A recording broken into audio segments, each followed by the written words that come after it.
Pierre d'Or 2023, 25 ans pour l'avenir. Une série documentaire avec le soutien de Groupama Immobilier. Aujourd'hui, Jean-Paul Viguier au micro de Pascal Bonnefille. Jean-Paul Viguier, bonjour. Bonjour Pascal. Vous êtes l'architecte que je n'ai pas besoin de présenter parce que vraiment tous ceux qui aiment l'immobilier mais qui vont bien au-delà de ça connaissent votre admirable travail et qui suscite de notre part et de beaucoup d'autres l'admiration.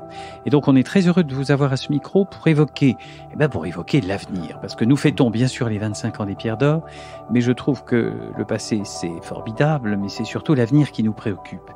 Et pour vous, cher Jean-Paul Viguier, l'avenir de l'immobilier, il sera complexe. Bonne réponse, mais encore. Il sera complexe parce qu'il va sortir de sa singularité, c'est-à-dire de traiter les objets les uns séparés des autres, les uns après les autres, pour les mettre tous ensemble. Voilà. Et donc, l'immobilier, c'est un art de l'assemblage, d'une certaine manière, et c'est de là que naît cette complexité. Et il faut que ce soit une complexité heureuse. C'est-à-dire, vous le savez, les ébénistes et les charpentiers savent ça avec les pièces de bois qu'ils assemblent, 1 + 1 = plus que 2. Donc c'est exactement ce qu'il faut faire avec la complexité de l'immobilier dans sa nouvelle version. Alors justement, dans cet immobilier complexe de demain, quelle est votre vision de l'immobilier de bureau singulièrement, puisque ça sera ce que nous célébrons, mais aussi peut-être de cette diversité dont vous venez de parler, d'une certaine complémentarité peut-être au fond du tertiaire avec les autres modes d'occupation de l'immobilier. Comment le voyez-vous, cet immobilier de demain ? Voilà, quand vous me posez cette question sur l'immobilier, parce que vous savez, c'est pas essentiel. Le mot immobilier, ce n'est pas un mot que j'utilise moi essentiellement. Voilà. Donc moi oui, bien sûr.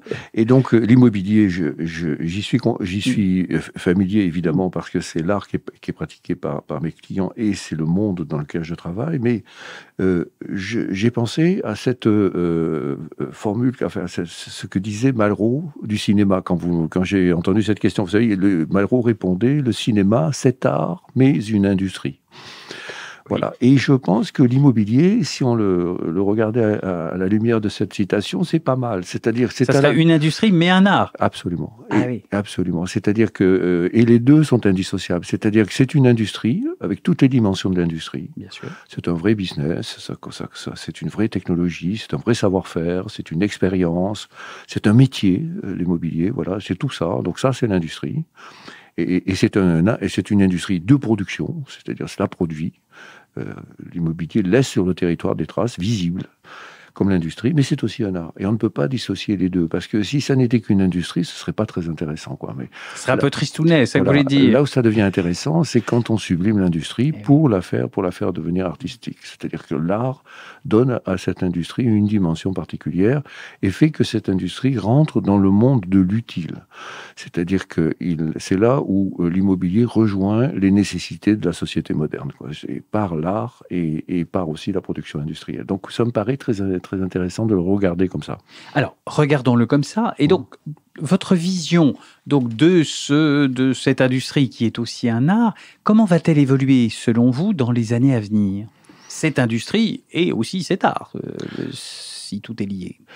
Oui, alors c'est vrai que cela va évoluer, mais donc ce rapprochement entre l'industrie et l'art font que l'on est armé, en quelque sorte, pour faire face aux défis de l'instant, quoi. Or, comme vous le savez, l'architecture, c'est un art d'anticipation, quoi. C'est-à-dire que ce que vous faites aujourd'hui dans l'architecture, vous le verrez dans quelques années sur le site, surtout vu les délais parfois. Voilà. Et donc, en fait, quand vous êtes en avance en architecture ou dans les concepts architecturaux, c'est que vous êtes à l'heure, quoi, finalement. Et quand vous êtes à l'heure, c'est que vous êtes déjà en retard. Et donc, il faut faire très attention à cela. C'est-à-dire que c'est cette conceptualisation de l'immobilier qui vous permet d'anticiper sur les besoins futurs. Parce que l'immobilier est très souvent un art de l'instant, au contraire. C'est-à-dire, il regarde les marchés, il regarde les coûts du moment. Il est obligé d'exister au moment où se font les choses. L'architecture, elle a plus de liberté. L'art peut bouger plus fluide dans le temps. Et il peut intégrer des valeurs qui sont des valeurs immatérielles de la société. Vous voyez, des désirs, des plaisirs, des façons d'être dans son temps, anticiper sur des besoins. Et notamment, dans la question que vous avez posée, posée par rapport aux immeubles de bureaux, que d'ailleurs on n'appelle plus immeubles de bureaux Non. maintenant. On les appelle lieux de travail, on les appelle comme l'on voudra, coworking même pour certains. Et oui. On utilise un vocable un peu anglo-saxon, oui, mais on est habitué. Voilà. Mais en tout cas, il faut faire face à cette flexibilité de la demande et être contemporain, quoi, au sens où il faut être dans son temps, avec ce désir d'anticipation. Alors, soyons flexibles au maximum. Dans les immeubles qui ont été construits, là, on va faire un tout petit retour vers le passé, mais que vous avez construit, ou que d'autres d'ailleurs ont construit ou conçu, quels sont, selon vous, ceux qui ont été le plus marquant pour vous, encore une fois, hein, c'est votre avis personnel là, qui m'intéresse. Oui, il y a beaucoup d'immeubles qui m'ont marqué, heureusement, mais il y a évidemment des pierres comme ça, des pierres blanches, vous voyez, qui marquent. Bon, on pourrait presque dire des pierres d'or. Oui, c'est exactement ça. Et vous le savez, moi, dans ma vie, j'ai eu des périodes comme ça, un peu différentes. Je fais partie de la dernière génération qui a connu les Beaux-Arts, c'est-à-dire que l'approche de la construction par l'académisme, et les règles de l'académisme qui sont tombées en 68, et j'ai fini l'école d'architecture peu après, dans une grande panique, comme vous en souvenez. C'est un peu complexe là aussi. Où les pavés volaient encore dans Paris. Et donc, je suis allé aux États-Unis parce que à ce moment-là, je voulais me confronter, pour sortir de l'académisme, la question était où va-t-on finalement? Bon, et nous n'avions pas beaucoup de choix parce que la modernité en France à ce moment-là était difficile à trouver. Et par contre, elle était très présente aux États-Unis, puisque le hasard des sociétés, des hasards de l'histoire avait fait que les grands architectes qui étaient fondateurs de ce mouvement moderne du Bauhaus, par exemple, étaient tous partis aux États-Unis pour des raisons évidentes. Et nous avions gardé Le Corbusier, qui était un homme qui avait fait beaucoup progresser les choses, qui avait fait des bâtiments sublimes, mais dont la posture sur l'urbanisme était beaucoup plus contestée. Voilà. Oui. Et donc, elle l'est encore. Voilà, et elle est encore. Donc, je suis parti aux États-Unis pour y rencontrer Walter Gropius, Kandinsky, Mies van der Rohe, voilà, et Moholy-Nagy, tous ces gens qui étaient partis là-bas. Et malheureusement, quand je suis arrivé aux États-Unis, Gropius venait de mourir en 69, Mies van der Rohe est mort en 70. Oui, c'était le moment où il quittait la scène. Voilà. Et la première personne qui m'a accueilli à Harvard, qui était le doyen de la Graduate School of Design de Harvard, était Louis Surt, qui était le dernier collaborateur de Le Corbusier. Donc j'étais parti de France pour m'en éloigner. La première personne que je rencontrais, c'était le plus grand corbusien des États-Unis. Mais en tout cas, cette expérience a été pour moi extrêmement utile, puisque entre Harvard et le MIT, dont j'ai été étudiant pendant 2 ans, et les travaux que j'ai fait ensuite après, m'ont amené dans ce qu'on appelle le modernisme aux États-Unis. Donc ça répond à votre question. Donc le premier bâtiment qui m'a frappé, qui m'a vraiment déterminé dans ma vocation d'architecte, c'est la Ford Foundation de New York, qui était un bâtiment de Kevin Roche et John Linkeloo, et qui m'a bouleversé quand j'avais 21 ans. Donc c'est ça. C'était un bâtiment en acier noir, avec cette espèce de radicalité moderne, et je me suis dit, c'est ça que je veux faire. Et donc, cette impression ne m'a jamais quitté dans ma vie. Donc, je suis toujours resté moderne. Mais cette modernité m'a à un moment lassé et m'est apparue décalée par rapport aux besoins et aux désirs de la société. Le problème de la modernité, c'est qu'elle peut se démoder aussi, par définition. Eh bien, c'est exactement ça, Pascal. C'est-à-dire qu'elle ne s'est pas démodée, elle s'est éloignée, elle s'est éloignée des réponses attendues. C'est-à-dire, et elle a eu une prétention universaliste qui n'a plus fonctionné dans ce que l'on désire maintenant. Et cette prétention universaliste qui voulait, vous voyez, que cette modernité soit valable où que vous alliez sur la planète, est devenue totalement hors de sujet très rapidement. Et au contraire, ce que l'on a cherché, et c'est le mot que j'utilise maintenant, c'est une forme de contextualité. Et nous sommes, vous l'avez vu, pas beaucoup d'architectes l'utiliser, mais quelques-uns. Jean Nouvel l'utilise, moi je l'utilise. Et cette contextualité rend la modernité non seulement désirable, mais efficace. Parce qu'elle garde... Les deux sont importants. Absolument. Et il ne faut pas oublier. Et donc chaque bâtiment maintenant est adapté à son site. On retrouve ce bonheur du Genius Loci, vous savez, de Norbert Schulz, qu'on adore, parce que c'était vraiment l'esprit du lieu qui rejaillit dans le dessin architectural. Et donc, est-ce qu'il y a un immeuble peu plus récent que celui que vous venez d'évoquer, qu'on pourrait évoquer quand même? Alors, dans ce cadre-là, j'ai fait ma petite sélection, toute petite, parce que qu'il y en aurait beaucoup. Mettre beaucoup, et j'en oublie beaucoup. Et, bien sûr. Et désolé pour ceux que je ne cite pas. Parce bien que sûr, et puis il y a ceux aussi que vous avez fait, vous, de très nombreux, donc forcément, vous n'allez pas tous les pas pris les miens. Mais donc, il y en a un qui me paraît répondre à ça, c'est le bâtiment, le N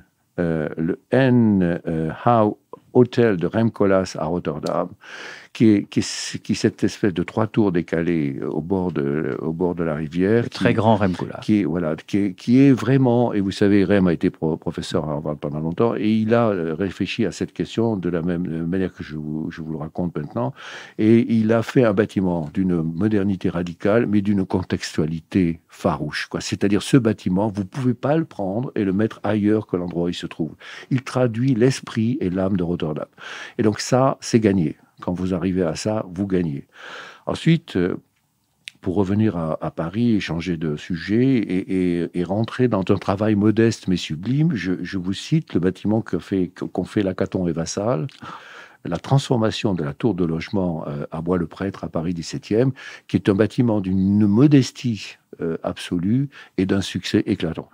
Et c'est-à-dire, comment peut-on prendre une tour banale, sans intérêt, moche, que l'on aurait dû quand même, moche, qu'on aurait dû démolir, et comment la transformer un bâtiment très très bien, très beau, habitable, désirable, et le faire en plus en site habité, ça, c'est-à-dire il faut de l'obstination, de la patience et du talent. Bon, ça c'est rare, je peux vous dire. Donc moi, ce bâtiment, je le mets parce que c'est un bâtiment que j'admire, c'est un succès que j'admire.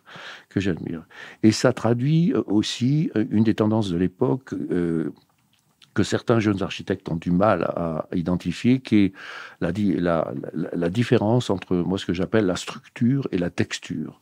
C'est-à-dire, un bâtiment, c'est à la fois de la structure et de la texture. C'est-à-dire, un bâtiment, si se construit, ça a une espèce de concept de distribution spatiale, c'est un objet dans l'espace. Et ça, c'est sa structure qui permet d'aborder cette question. Et puis un bâtiment, ça s'habille, c'est-à-dire ça a une peau qui relie cette structure à l'extérieur. Et c'est ce que vous voyez en général du bâtiment. Oui. Et aujourd'hui, il y a une génération qui ne prend pas grand intérêt à la structure, mais qui ne se polarise que sur la texture. Et je trouve qu'ils ont grand tort de faire ça. C'est-à-dire, on ne peut pas dissocier les deux. Et ce travail de Lacaton et Vassal, c'est à la fois un travail sur la texture, puisque le bâtiment a été complètement changé d'apparence. Il est devenu avenant. Il est transmuté, je dirais même. Oui, avec des loggias, des jardins, les gens adorent l'habiter. Et c'est un bâtiment. Ce travail n'a été possible qu'avec un gros travail historique sur la structure du bâtiment lui-même. Voilà, donc ça, je voulais citer. Un dernier à venir. Ah. Il y en a beaucoup qui sont à venir. Et je vous parlerai d'un des bâtiments que je suis en train de faire, puisqu'il est à venir aussi. C'est les tours de Sisters de Port-en-Parc à la Défense. Voilà. Je trouve que ce travail qu'a fait Christian de Port-en-Parc est admirable. Il est doux, il est léger, il est courbe, il est en relation avec l'espace et le ciel. C'est-à-dire, il y a dans cet univers un peu froid, noir, auquel j'ai contribué, je dois le reconnaître. Oui, on me dit que vous y avez pas mal contribué. Voilà, mais là arrive un bâtiment d'une grande douceur, d'une grande élégance, tout blanc, etc. Et ça fait un bien fou à la Défense, je peux vous le dire. Et donc, j'espère que ces tours seront construites. En tout cas... Quand il y a des beaux projets, on souhaite toujours qu'ils naissent et qu'ils arrivent. Voilà, et dans le même genre, je fais à Casablanca une tour qui est en construction en ce moment, sur un terrain mythique qui est l'aéroport d'Anfa. Célèbre où De Gaulle est arrivé lors des entretiens d'Anfa avec Roosevelt et Churchill. Absolument. Et celui où Humphrey Bogart se sépare avec Ingrid Bergman. Voilà, c'était merveilleux. Et de plus, pour moi qui suis originaire de Toulouse, c'est l'aéroport dans lequel Saint-Exupéry et Mermoz se posaient, après, dans le cas de Courrier Sud, après avoir décollé de Montauban à Toulouse. Donc pour moi, c'est un endroit mythique. J'avais toujours eu envie de construire quelque chose là. Voilà, comme à Chicago d'ailleurs, mais je voulais faire un truc. Et donc c'est Tours. Et donc je fais une tour pour la banque, tour, pour la banque à Tidjara Wafa, qui est la plus haute tour du Maroc pour l'instant, qui est en construction et qui procède de la même idée, c'est-à-dire donner une sorte de vision apaisée, jolie, fraîche, blanche, aérienne à ce quartier qui sera le quartier financier de Casablanca. Oui, et qui donc est le quartier chic de Casablanca. Oui, mais qui sera un quartier quand même avec beaucoup de tours, et c'est un quartier assez dur et assez haut, et donc donner un peu de douceur à ce quartier, voilà. Un peu de douceur, c'est quand même pas mal, et ça pourrait peut-être nous permettre de conclure, cher Jean-Paul Viguier, sur les raisons d'être optimiste, parce que moi je fais partie de ceux qui trouvent que l'optimisme c'est une belle vertu. Aujourd'hui, pour vous, en tant qu'architecte, mais en tant qu'observateur aussi de ce monde, quelles sont les raisons d'être optimiste ? Eh bien, les raisons d'être optimiste, Pascal, je pense, c'est la prise de conscience que les temps ont changé. C'est-à-dire qu'il y a eu un moment où on a refusé de changer, vous voyez. Et ici, nous sommes dans un endroit où le refus de changer a été très, très... Nous parlons de la tour Montparnasse, à laquelle nous enregistrons. Quoi. Et il a fallu beaucoup d'efforts, de patience, d'obstination et de temps pour arriver à faire changer. Aujourd'hui, beaucoup de choses ont basculé. C'est-à-dire la crise a fait se rendre compte qu'on ne pouvait pas continuer comme ça sur beaucoup de sujets. De plus, les pressions migratoires sur les centres-villes, qui augmentent la densité des centres-villes, ont fait se rendre compte aussi qu'il fallait changer d'approche. Et donc le métier change complètement. L'approche, le travail des architectes, le résultat, le travail dans l'immobilier aussi, des développeurs, des investisseurs, s'ouvre, devient plus audacieux, plus entreprenant. Il est ouvert sur l'avenir aussi parce qu'il a vu qu'il fallait anticiper les problèmes pour être à l'heure au moment du rendu et que donc il faut être en avance au moment où l'on conçoit. Donc tous ces problèmes dont on vient de parler, c'est-à-dire la mixité urbaine que moi j'ai décliné de la densité. C'est-à-dire, je ne parle plus de densité, je parle d'intensité maintenant. C'est plus joli d'ailleurs. En plus. Oui, mais ça traduit l'idée que les fonctions se rapprochent. C'est-à-dire qu'elles sont même quelquefois intégrées les unes dans les autres. Et donc tout ça réclame beaucoup de savoir-faire et ça amène à la complexité dont je vous parlais tout à l'heure, qu'il faut savoir aborder avec bonheur et avec grande joie. Complexité, bonheur, joie. C'était une joie d'être avec vous, Jean-Paul Viguier. Merci. Merci beaucoup, Pascal. Merci. Pierre d'Or 2023, 25 ans pour l'avenir. Une série documentaire avec le soutien de Groupama Immobilier.